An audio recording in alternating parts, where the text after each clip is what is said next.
চন্দ্রকোনা থানার উদ্যোগে যে কমিউনিটি কিচেন, সেই কমিউনিটি কিচেনে এই মুহূর্তে খাবার পরিবেশন করছেন রাজ্যের মন্ত্রী মানস ভূঁইয়া।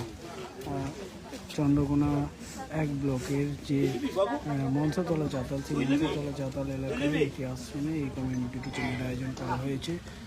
সেই কমিউনিটি কিচেনে এই মুহূর্তে রাজ্যের মন্ত্রী মানস ভূঁইয়া তিনি খাবার পরিবেশন করছেন। রয়েছেন চন্দ্রকোনার বিধায়ক অরূপ ধারা, চন্দ্রকোনা থানার ওসি শুভঙ্কর রায়, ঘাটাল এসডিপিও দুর্লভ সরকার, জেলা পরিষদ সদস্য শঙ্কর দোলই, আজিজ উদয় সহ ঘাটাল মহকুমা শাসক সুমন বিশ্বাস তিনি রয়েছেন।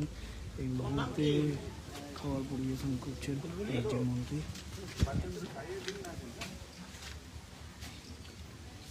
এই এলাকাতেও কিছুদিন আগে যে বন্য পরিস্থিতি দেখা দিয়েছিল, সেই বন্য পরিস্থিতির কারণে এই কমিউনিটি কিচেনের আয়োজন করা হয়েছে।